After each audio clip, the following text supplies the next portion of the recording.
El mercado inmobiliario chino está en crisis y millones de personas están siendo afectadas. Hace poco, el mercado inmobiliario chino experimentó un auge sin precedentes, con precios disparados y una fiebre de construcción. Pero ahora las tornas han cambiado y el mercado se enfrenta a una crisis de exceso de deuda y restricciones gubernamentales. El dramático colapso ha creado ciudades fantasma en todo el país, con muchos edificios demolidos o sin terminar. Mientras tanto, muchos residentes chinos se ven obligados a vivir en refugios provisionales después de haber esperado años por viviendas que compraron pero nunca se construyeron. En este video, profundizaremos en las razones de esta crisis, su impacto más amplio en la economía y lo que el futuro podría deparar al aparentemente condenado mercado inmobiliario del país. Un desplome inmobiliario se refiere a una situación en la que los precios de los inmuebles experimentan un brusco descenso tras alcanzar un máximo o una burbuja. Esto puede ocurrir como resultado de un descenso gradual de los precios o de una rápida caída en picado. Las burbujas inmobiliarias suelen surgir cuando el exceso de préstamos lleva a los propietarios a contraer hipotecas mayores de las que pueden permitirse, a menudo debido a prácticas crediticias abusivas o a un cambio en sus circunstancias económicas. Cuando los precios inmobiliarios se desploman, los propietarios se ven obligados a vender, lo que a su vez aumenta la oferta de viviendas en el mercado. China experimentó una burbuja inmobiliaria tanto en el sector residencial como en el comercial entre 2005 y 2009, durante la cual los precios medios de la vivienda se triplicaron. Esto se debió a una serie de factores, como los bajos tipos de interés, el crédito barato para la construcción y la compra de propiedades, los factores culturales que fomentan la propiedad de la vivienda y el acceso limitado a activos extranjeros. Para los inversores chinos de Pekín y Zhejiang, los precios de la vivienda se dispararon un 140% en tan solo 5 años, y la inversión en inmuebles residenciales como porcentaje del PIB chino se triplicó, pasando del 2% en 2000% al 6% en 2011. El mismo nivel que alcanzó el mercado de la vivienda alcanzó antes de su desplome en 2007. Todo parecía ir bien para los chinos, pero en agosto de 2021 surgieron indicios de un posible colapso del mercado inmobiliario chino cuando unos informes revelaron que Evergrande Group, el segundo mayor promotor inmobiliario de China, había alertado al gobierno provincial de Guangdong sobre su precaria situación financiera. La empresa, agobiada por una deuda de más de $300 mil millones, incurrió en impago y desde entonces se ha visto obligada a someterse a un proceso de reestructuración. Parte del problema radicaba en que, en el pasado, los promotores inmobiliarios chinos dependían en gran medida de la preventa de viviendas, sobre todo de apartamentos en grandes edificios y comunidades urbanas modernas, para generar una fuente de flujo de caja constante. Esta práctica, unida a un endeudamiento masivo, les permitía adquirir más terrenos y continuar con la construcción. Sin embargo, muchos observadores, como The Economist, señalaron que, en esencia, el mercado inmobiliario chino funcionaba como un esquema Ponzi, en el que los fondos obtenidos de los nuevos inversores se utilizaban para liquidar a los clientes existentes, lo que provocó el colapso final del mercado. George Manges, asociado del China Center de la Universidad de Oxford, afirmó que, aunque el mercado chino no es exactamente igual que la famosa estafa de Bernie Madoff durante la crisis financiera mundial, se parece bastante. Los promotores obtenían ingentes cantidades de fondos de los clientes para financiar los próximos proyectos de construcción, y este ciclo persistía hasta alcanzar su tamaño actual. Manges explicó que no se trata de un esquema Ponzi clásico en el sentido de gestión de activos, sino que utilizan los fondos de los clientes para financiar el siguiente proyecto, lo que lo convierte en la definición típica de un esquema Ponzi.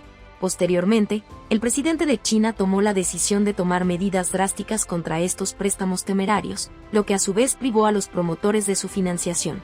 Cuando se desplomó el mercado inmobiliario, se descubrió que los promotores habían utilizado los fondos que ya habían recibido por viviendas incompletas para comprar más terrenos o proyectos, lo que les impidió terminar las viviendas que ya se habían vendido. El gobierno chino también se enfrentó a acusaciones de haber provocado intencionadamente el colapso del mercado inmobiliario ante el temor de que numerosos hogares de clase media ya no pudieran permitirse una vivienda en varias ciudades. El mercado inmobiliario chino está sufriendo una recesión sin precedentes, con una drástica caída en la inversión en promoción inmobiliaria. Esto es muy preocupante para la economía china en su conjunto, ya que la industria de la vivienda representa entre el 20% y el 30% del PIB del país y se ha promovido como un motor crucial del notable crecimiento del país en el pasado. Sin embargo, debido a las medidas de bloqueo, la disminución de la confianza y la estricta normativa gubernamental, muchos promotores se han acercado peligrosamente a la quiebra y al impago de sus deudas. Como resultado, El sector experimentó en 2022 su peor año de los últimos tiempos, con unas cifras de ventas de los 100 principales promotores del país de solo el 60% del nivel alcanzado. En 2021, la construcción se paralizó en todo el país y los compradores se vieron en una situación lamentable. Muchos residentes chinos habían llegado a acuerdos con promotores para intercambiar sus terrenos por nuevas viviendas de gran altura, pero para algunos, casi 8 años después, siguen esperando sus nuevos hogares. Tras haber abandonado sus antiguas propiedades hace tiempo, numerosos aldeanos chinos llegaron a un acuerdo con un promotor para intercambiar sus terrenos por nuevas viviendas en altos edificios que sustituirían a sus granjas. El promotor prometió que la construcción duraría 3 años, pero 8 años después, los aldeanos siguen esperando, sin un lugar permanente donde vivir. La ciudad de Zhangzhou es un claro ejemplo de la crisis, con construcciones inacabadas por toda la ciudad.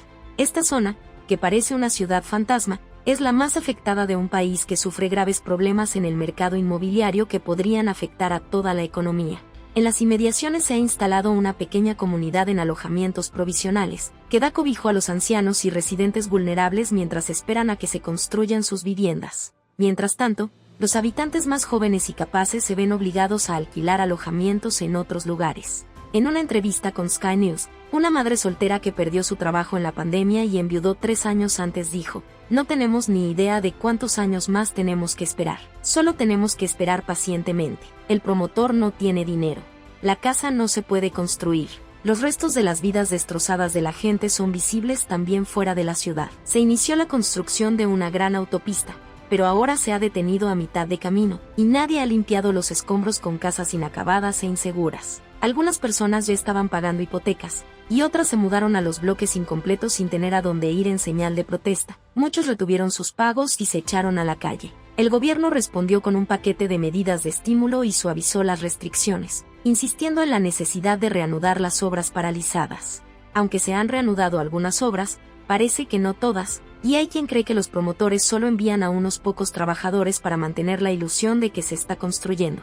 Sin embargo, mantener un mercado inmobiliario próspero es vital para China. Para muchos hogares chinos, su casa es su activo más valioso.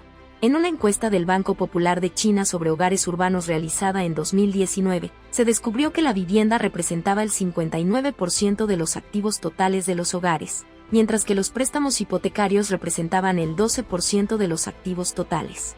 Estas cifras son similares a las de Estados Unidos en 2008, al borde de la crisis de las hipotecas subprime, y Japón en la década de 1980, antes de que estallara su burbuja inmobiliaria. Algunos expertos estiman que el sector inmobiliario y las actividades conexas representaban el 29% del PIB chino, lo que equivale tanto a Irlanda como a España antes de la crisis financiera mundial. En un esfuerzo por estabilizar el mercado inmobiliario, el gobierno chino ha aplicado medidas como la reducción de los tipos de interés de las hipotecas, la flexibilización de los requisitos de pago inicial y la relajación de las restricciones de compra. El deprimido mercado inmobiliario también ha llevado a algunos bancos a adoptar medidas poco convencionales, como ofrecer hipotecas que permiten pagar los préstamos hasta los 95 años.